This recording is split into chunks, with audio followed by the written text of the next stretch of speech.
자, 반갑습니다. 와, 자, 뭐 방금 전에 만난 것 같지만은, 예. 자, 우리, 오늘은, 좀 건네떠서 이제 생명활동과 에너지 2단원의 첫 번째 시간부터 같이, 배워보도록 하겠습니다. 이게 그 배경사진 네. 멋지세요?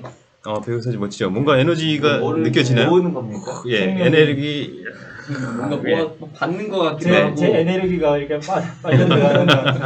네. 기가 빨려 들어가는 네. 에너지는 일본어입니다. 아 참. 네. 에너지. 에너지.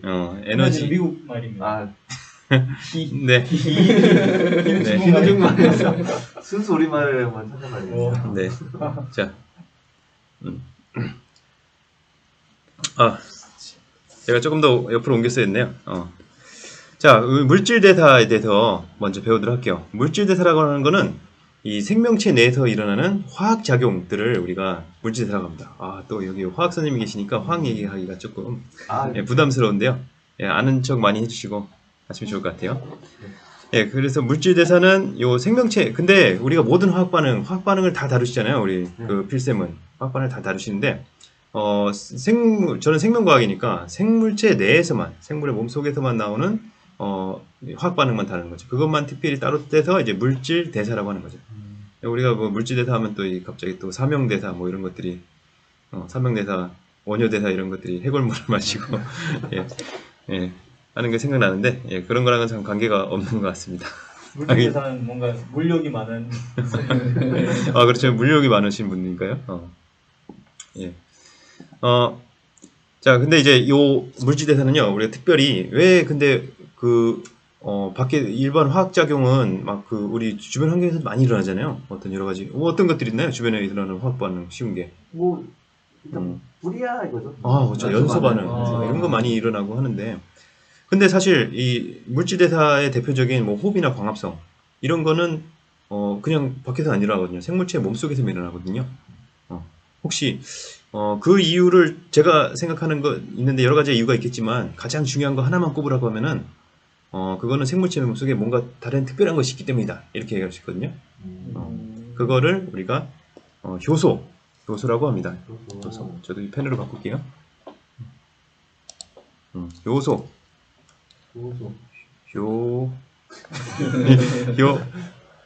크게 쓰면 돼. 효소라고 합니다. 이 효소가 생물체 내만 있기 때문에 이 효소가 반드시 있어야만 되거든요. 생물체 내만 있기 때문에 물질 대사는 생물체 내에서만 일어난다. 이렇게 할 수가 있고요. 자, 물질 대사는 기본적으로 이제 두 가지가 있습니다. 두 가지. 뭐냐면은 이제 이 동화작용. 동화작용 하니까 갑자기 이렇게 동화를 읽고 싶어져. 옛날에 선녀와 나무꾼이 살았습니다. 그 동화가 아니고요.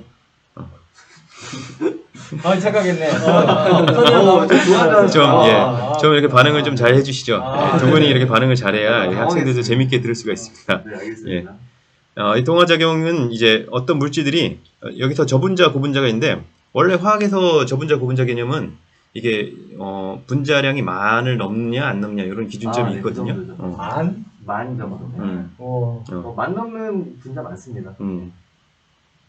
자, 근데 이 생명과학에서는요, 그 분자량 따지지 않아요. 분자량 몰라요, 또. 사실 제가. 뭐, 오늘 방금 전에 화학 수업 들으면서 배웠거든요. 그래서 여기서 이제 저분자, 고분자는 그 만을 기준으로 만보다 크냐, 작냐가 아니라 상대적으로 이 반응하는 물질하고 생성물하고, 화학 반응이니까 반응물, 생성물 이게 나오는 거거든요. 이 반응물하고 생성물하고의 분자량의, 그 분자량의 크기, 상대적인 질량의 크기만 그 둘만 비교했을 때 그냥 상대적으로 크면, 고분자, 상대 작으면 저분자, 이렇게 얘기를 합니다. 교과서에서 이거 좀 바꿔야 될 것 같긴 한데 어쨌든 작은 분자가 큰 분자가 되면 우리가 이걸 동화작용을 합니다. 그러니까 합쳐지는 거죠. 결합하는 거죠. 예, 달라붙는 거. 반대로 이제 이화작용이 있어요. 이화작용은 반대로 무거운 큰 분자가 쪼개져서 분해돼서 작은 분자로 바뀌는 것, 그런 것들을 우리가 이화작용이라고 합니다. 자, 그런데 이 물질대사가 왜 중요하냐? 이 물질대사가 이 생명체가 우리가 뭔가 살아가려면 에너지가 필요한데, 그렇죠? 에너지는 또 물리인데, 그렇죠? 물리학에서 에너지, 보통 뭐 증기기관이나 이런 거, 내연기관이나 아니면 전동기나 에너지 다 얻는 데가 있잖아요. 네. 그렇죠? 뭐 연료를 태우거나 아니면 전기의 전이차를 이용하거나, 그렇죠? 그런 게 있는데 생물은 어떻게 이용하느냐 이게 그 산업혁명 되고 일어나고 기계공학이 발달하면서 과연 사람을 기계랑 같이 옛날에 근대 시절에는 생물을 기계와 같은 걸로 이해했는데 그렇다면은 그 움직이는 에너지 어디서 얻는 거지 생물은? 살아갈 때 얻는 에너지 어디서 얻는 거지? 자 그게 어디서 얻는 거냐? 바로 이런 물질대사 작용에서 얻는다는 겁니다. 그래서 이 동화작용이 일어날 때는요 이 물질이 에너지를 흡수하고요 이화작용이 일어날 때는 물질이 에너지 방출합니다. 그래서 우리 같은 동물이 에너지를 얻는 방법은 우리가 음식물을 먹고 음식물을 분해해 버리는 거예요. 그럼 그때 나온 에너지를 수확해서 그거를 이제 우리가 생물에 이용하는 겁니다. 그 에너지 문제가 굉장히 중요해요. 그래서 우리가 물질 대사라고 하지만 이거 물질 대사는 이 물질의 변화, 물질이 합쳐지냐, 동화작용이냐, 물질이 쪼개지냐, 이화작용이냐, 요거에 초점을 맞추는데 사실은 여기서 물질 대사 더 중요한 거는 에너지 문제예요. 그래서 에너지 대사라고 따로 하기도 합니다. 에너지를 흡수하느냐, 방출하느냐, 요 차이죠. 이거 약간 화학이랑 좀 생명이랑 반대인 거 반대 같아요. 개념이긴 해요. 화학에서는 뭔가 달라붙으면 안정하고 에너지를 맞아요. 방출하고 여기서는 달라붙을수록 뭔가 응축되는 에너지가 있는 것 같고. 그렇죠. 여기 이제 생물을 구성하는 유기물들은 이제 보통 이제 결합할 때 에너지를 사용해서 이렇게 붙이는 거예요. 막 풀을 쓴다, 뭐 본드를 붙인다 이런 개념이랑은 많이 다르지만 그래도 용수철을 이렇게 밀어 넣어서 이렇게 밀어서 압착시키고 이렇게 고정하는 느낌? 그런 느낌. 튕겨 나가는 거. 네, 맞아요. 화학은 약간 자석 달라붙는 것처럼 달라붙으면 달라붙으면 그죠. 에너지가 원래 자연계에서는 에너지가 낮아지는 방향으로 되니까. 근데 생명체 내에서는 에너지를 내가 투입할 수가 있어요. 생명체 내에서. 왜냐면 외부 에너지를 받아갖고 물론 외부 에너지를 받아야 되죠. 외부 에너지를 받아갖고 에너지를 투여하는 거예요. 효소 반응이나 이런 걸 이용해서. 굉장히 복잡한 여러 가지 과정을 통해하긴 하는데 그래서 에너지를 발라갖고 이렇게 붙이는 거예요. 에너지 발라서 붙이는 겁니다. 그리고 발랐던 에너지가 분해할 때 이렇게 나오는 거예요. 그래서 근데 이제 에너지의 변화를 에너지가 왜 들어가고 에너지가 나오는가를 이렇게 표시합니다.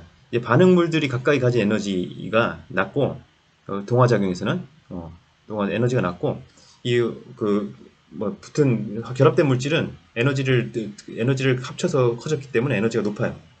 잠깐 이 같은 대로 해야 되는구나. 에너지가 높아요. 에너지가 낮은 물질이 에너지가 높은 물질로 이렇게 가니까 그 차이만큼 에너지를 줘야 되는 거죠. 그래서 에너지를 흡수하게 된다라고 하는 거고요. 반대로 이화작용은 원래 있던 물질이 결합하느라 에너지가 많이 발라져 있기 때문에 에너지가 크고요. 생성되는 물질의 에너지가 작은 거예요. 그러니까 이게 높은 물질, 에너지가 낮은 물질 나오니까 가지고 있던 에너지를 내보내는 거죠. 그래서 에너지를 방출하게 되는 그런 반응이랍니다. 그래서 동화작용에는 대표적으로 광합성이 있고요. 그리고 어떤 포도당이나 그 유기물 같은 걸 합성하는 거죠. 에너지가 높은 물질을 만들어내는 거죠. 빛에너지를 받아서. 그리고 이화작용은 대표적으로 세포호흡입니다. 세포호흡은 우리가 에너지를 우리 식물 밥을 먹고 밥을 들어있는 그 물질을 분해해서 에너지를 수확해서 쓰는 거예요. 근데 나온 에너지 우리가 받아서 쓰는 겁니다. 동물들은 대부분 이화작용 하겠네요. 그렇죠. 근데 이제 단백질을 합성한다든가 내가 필요한 물질을 합성할 때는 또 동화작용도 일어나죠. 동화작용, 이화작용 둘 다 일어나는데 대표적인 걸 하자면 이제 광합성하고 세포호흡이다 이렇게 얘기할 수 있는 거죠. 자, 그래서 우리가 대표적인 우리는 식물이 아니니까 생명과학원은 또 주로 인체를 다루거든요. 식물이 아니니까 우리가 세포호흡 요거를 이제 보시면은 세포호흡은 이제 생명할 때 필요한 에너지를 얻는 과정이고 아까 이화작용이죠. 그래서 포도당 대표적인 우리가 에너지원으로 쓰는 대표적인 영양소가 포도당입니다. 뭐 다른 것도 쓸 수가 있는데 가장 많이 써요. 기본적으로 포도당 있으면 포도당부터 쓰고 나머지는 좀 나중에 써요. 포도당을 다 쓰고 포도당 없을 때 다른 걸 써요. 단백질이나 지방은 포도당 없을 때 써요. 그래서 우리 최 쌤이 이제 요새 식이요법을 하시는데 이 탄수화물 적게 드시고 하는 게 이 탄수화물 적게 먹으면 탄수화물이 없으니까 다른 걸 영양소로 쓰거든요. 살이 빠질 수 있는지 모르겠는데 그게 그냥 정확하진 않아요. 이게 다이어트 의사나 이제 처방을 받으시기 바랍니다. 하여튼 그래서 세포호흡이라는 게 포도당을 산소랑 결합하면서 이게 이산화탄소와 물 같은 아주 작은 분자로 분해가 됩니다. 포도당이 좀 큰 분자고 그렇죠. 이산화탄소와 물이 작은 분자죠. 그때 에너지가 나옵니다. 자, 세포호흡은 요 세포질하고 미토콘드리아에서 일어나는데요. 주로 이제 우리가 미토콘드리아 여기서 세포에서 보면 이렇게 노랗게 표시된 요거죠. 미토콘드리아가 해서 여기 미토콘드리아에서 이런 세포호흡이 일어난다 이렇게 보시면 되겠습니다.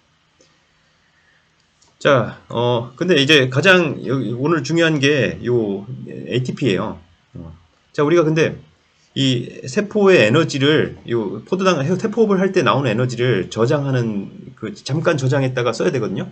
왜냐면 세포에 호흡할 때 나오는 에너지, 포도당에 나오는 에너지를 그대로 쓰려면은 이게 너무 버려진 에너지가 너무 많은 거야. 예를 들어서 이제 얘가 생각이 안 나네요. 자, 그러니까 예를 들어서 우리가 우리 몸속에는 거스름돈이 없거든요. 거스름돈이 없는데 내가 100원짜리 사탕을 사야 되는데 10,000원짜리 내는 거야. 10,000원짜리 내면은 9,900원을 안 거슬러줘. 우리 에너지 손실이 엄청나게 나는 거죠. 근데 이제 내가 포도당을 더 나온 에너지를 미리 딴 데 쪼개는 잔돈을 바꿔놓는 거예요. 그 잔돈을 바꿔놓는 게 바로 ATP입니다. 잔돈이네요. 예, 잔돈입니다. 포도당은 10,000원짜리고 이제 ATP는 100원짜리죠. 그리고 얘가 ATP는 이제 화학적인 성질을 말하자면 얘가 쉽게 끊어지고 쉽게 분해돼서 쉽게 에너지를 얻을 수가 있어요. 적은 에너지, 포도당보다는 적은 에너지 쉽게 얻을 수가 있어요. 자, 그래서 ATP라는 게 이 영어로 이제 영어 세 단어인데 이게 줄임말이죠. 우리말로 아데노신, 이게 영어로 아데노신 트라이포스페이트. 그래서 우리말로 하면 아데노신 3인산입니다. 트라이가 3이라는 뜻이거든요.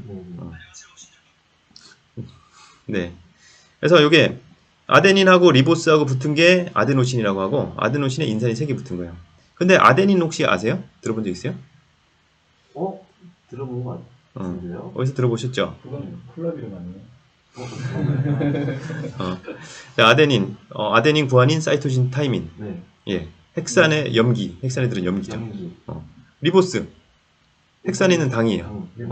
그래서 여기 인산 하나 들어있죠. 인산당 염기예요. 그래서 요거 딱 빼면은, 그쵸. 요거 딱 빼면은 요게 RNA 뉴클레오타이드입니다. 우리가 사실은 ATP 처음 들어서 되게 어색한데 이게 사실은 되게 익숙한 물질이에요. DNA 한쪽 이렇게 떼내면 되게. 예. 예, DNA 하나 떼내면 DNA가 아니라 RNA. DNA는 여기 리보스 대신 디옥시 리보스죠. 이런 물질이에요. 거기다 인산 2개만 더 붙여놓은 거예요. 그게 ATP입니다. 자, 근데 이게 인산이 서로 음전을 띠고 있거든요. PO4 4-라서 음전을 띠는 애들을 억지로 붙여놓은 거야. 영수철이네요. 그쵸. 영수철. 억지로 붙여놓은 거야. 이게 에너지를. 화학과 다른 얘기네요. 화학은 플러스 마이너스끼리 붙어서 결합이 이루어지는 건데 얘는 억지로 에너지를 들여갖고 포도당에 나오는 에너지를 들여갖고 억지로 붙여놓은 거야. 그러니까 얘가 쉽게 떨어집니다. 쉽게 떨어지면서 이게 용수철 해놓은 거니까 팡 튀면서 에너지가 나온다고 생각하시면 돼요. 그래서 그러니까 에너지를 많이 저장해놓는 거군요. 그래서 ATP에서 인산이 하나 딱 불러질 때 여기 에너지가 나오는 거죠. 그리고 나서 여기서는 요거는 이제 그 아데노신 3인산이면 인산이 3개 붙어 있었는데 인산이 2개 붙어 있잖아요. 그래서 요건 아데노신 다이포스페이트라 그래서 ADP라는 물질입니다. 그리고 우리가 이 세포업을 할 때 나오는 에너지를 가지고 ATP를 처음부터 만드는 게 아니라 ATP를 사용하면 ADP랑 인산이 막 우리 세포 속에 돌아다니고 있어요. 그래서 그 두 개를 다시 붙여주는 거예요. 붙여줬다가 쓰고 마치 철 3개가 있는데 한 개만 그냥 떼다 붙였다 하는. 예. 두 개 떼는 경우도 있긴 있어요. 예. 그 에너지 모자라면 2개 떼버려요. 이거 두 번째 거 뗄 때도 얘도 인산과 인산이니까 에너지가 나오거든요. 자, 그래서 이런 식으로 우리가 에너지를 쓰고 있다라고 하는 세포과 ATP에 대해서 얘기했고요. ATP에 대해서 그냥 친숙해지면 됩니다. 모르는 거는 그냥 친숙해지면 과학에 대해서 다 이해할 수가 없어요. 우리가 그 단백질, 비타민 굉장히 친숙한데 모르거든요. 어떤 물질 잘 모르거든요. 모르는데 그냥 친숙하니까 우리가 아는 것처럼 느껴지는 거예요. ATP도 우리가 친숙해지시면 우리가 아주 쉽게 알 수 있다. 이런 말씀을 드리고요. 오늘 수업은 이걸로 마치도록 하겠습니다.